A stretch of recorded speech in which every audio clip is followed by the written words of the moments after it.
So you guys, that's just like something for the holidays, or you guys working on Yeah. that fully, or what do you got going on right now? Right now, I'm dropping an album with Be Real next year. So at the top of the year, yeah, we dropping that. It's called Real Cycle. So get ready for that, and that's gonna Oh, be that's gonna be crazy. hard. Yeah, Are that's you gonna not be. the host of the show with them? Yeah, we're doing the You Dr. do Green. Dr. Green Thumb together. Dr. Green Thumb. That's what I was about to do. Yeah. Yeah, we do it. So how's Monday. it being? Right. How's it part? You saying that you saying, but you know what I'm saying, but Dr. Green Thumb himself, like, be real. Like, how's dope is that? Because he's one of my idols too.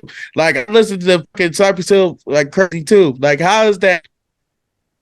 Ah man, he's a funny dude. He'll be up there just cracking up. Like every day, I'm over there. There's not one day that we're not cracking up at some funny shit, man. Always smoking that. Right.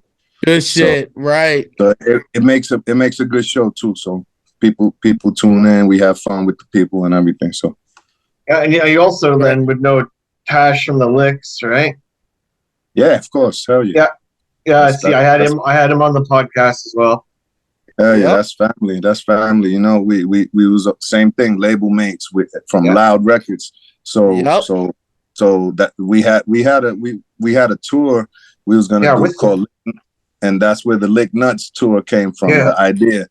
So then we was like, we had the idea for let's do a song. So we did Grumpy Crocodile, and then we was like, let's do it. How about an album? And then we started doing the album, and it's just.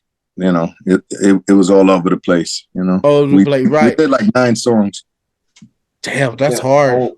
And speaking of Violator, I wanted to talk about this, man. Beatnuts Forever with you and Triple. You know what I'm saying, and Juju, like, because I remember when that CD came out, and the first songs always stuck out to me because I'm always a Q-Tip fan too, because I got the shirt on, and I'm a Tribe Called Quest, but also just the way, that album was, and y'all hit when like that whole album was hitting. But when I heard Beatnuts Forever, that shit like mind boggles me to this day. Like how was it working, you know what I'm saying, on that, first compilation of Violator?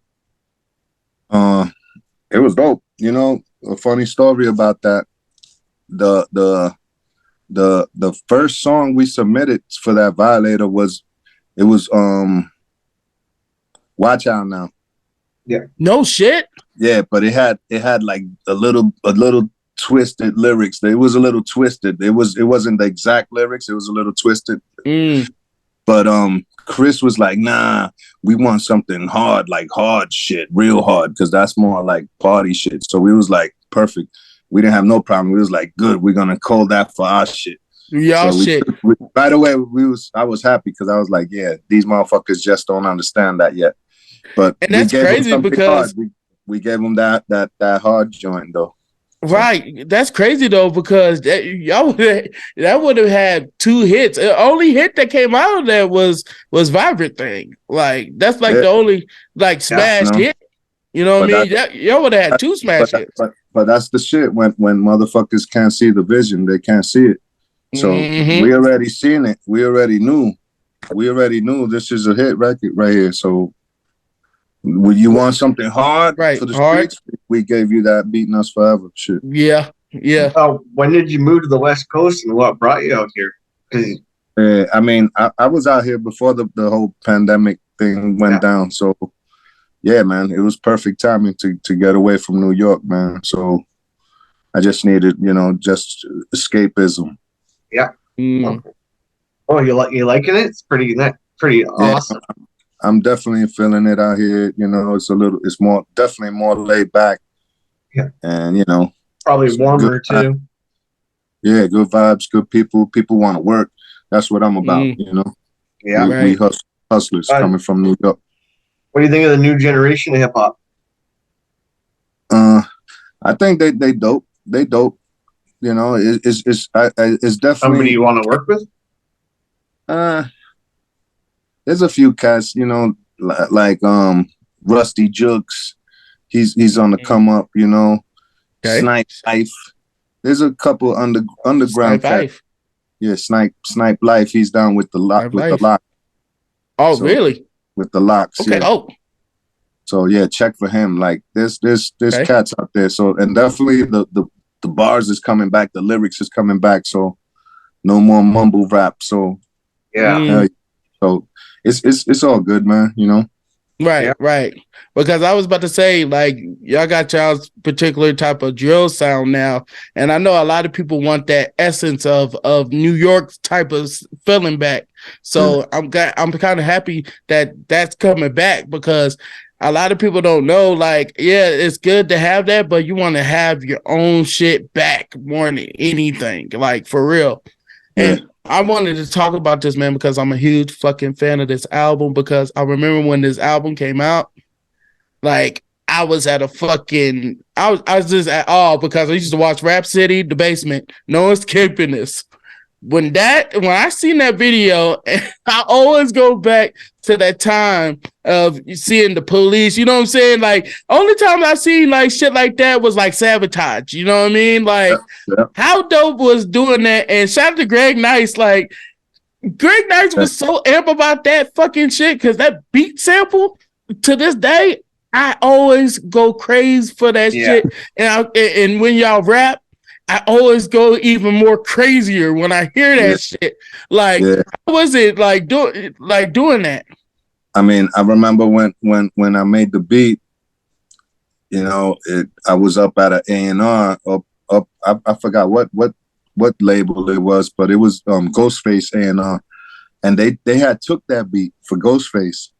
So originally that was gonna go to Ghostface, but I was in the studio later that week with Juju, and I just played that beat, and Juju was like, "Yo, that's the one." So, you know, it's like, I haven't heard back from these motherfuckers, so we gotta just do it, man. I'm glad y'all did it, because y'all did it, because I take it a squeeze. I tell everybody, like, I'm like, yo, just take it. I remember taking my brother's CD, because it was actually my brother's, and I stole that shit because I went to a fucking Marshall Falk camp, and I was so mad because I had to fucking forget Marshall Falk. But at the end of the day, like, I went to that fucking camp, and I went back to the car to listen to that shit, because I was like, fuck this. If I'm gonna be here bored, I'm gonna listen to fucking Take It or Squeeze It. And every time I had that fucking song on repeat. Like, that's all I do. Like, for real. And speaking of the video, like, what was it like just seeing Greg Knight? I'd never seen Greg Knight dance until I seen that video. Like, and shout out to, like, how amp was the video, like, making the video? Amp, the video was crazy, man. Crazy amp. You know, it was crazy because we found some real cop uniforms. So me and Juju was just walking through New York, like, with cop uniforms, just fucking with people, just, you know, on some joke. So it was just funny, you know. So yeah, Greg Nice, Red Alert was in the video. Yup. You know, and let me tell you, Red Alert is the reason why that record blew up. You know, I remember because he has an ear out this world. Yeah. Yo, he is the reason why. Yo, I swear to God, nobody had heard No Escaping This until I put it in Red Alert's hands. I had 2 white labels, and I went up to the radio station. I gave it to him. Boom, yo, later, boom, boom. I jumped back in my car, and I probably drove 3 blocks, and I'm hearing new music. No escaping this. Bah, bah, bah. No escaping it. No escaping it. No, yo, he just he cut you. Yo, and I swear to God, after he blew that shit up, every DJ and their mother wanted that record. Yo, I need that. I need that. I need that shit. I need that. I was like, yeah, motherfuckers, you see what it is. Yeah, right. I bet so, because when that song came out, like, I remember it, like, it was on MTV too, and it was on MTV Cribs, I think. Like, it was everywhere on MTV. Like, that's how dope that fucking shit was. Like, it stuck out to everybody, especially on fucking Rap City. Rap City used to play that shit all the time, and people was like, "Are you tired of this song?" Hell no. You know what? That's also the difference of DJs back in the days and the DJs of today. Like, back then, a DJ wasn't scared to break a record, like a new record. Yeah. Nowadays, they're scared to death. Like, oh, I don't. The program director. This is what we got to play. That's it. Right, yeah. Which I hate those type of DJs now, because look at what Conway's even saying with the other DJs. Like, he's like, "Why y'all ain't playing our shit? We got solid fucking hits. Like, if you don't play it." And even our DJs is just as bad too, because they won't play them until the rapper is hot. City, like no, it's people who's hot right now. Why wait until? And then in Canada, you have to play on the radio. I believe it's like 60% Canadian material to be on here. So the way to get an American artist to get into the Canadian market, you need to do a collabo with a Canadian artist to make it onto our radio. Exactly. Hell yeah.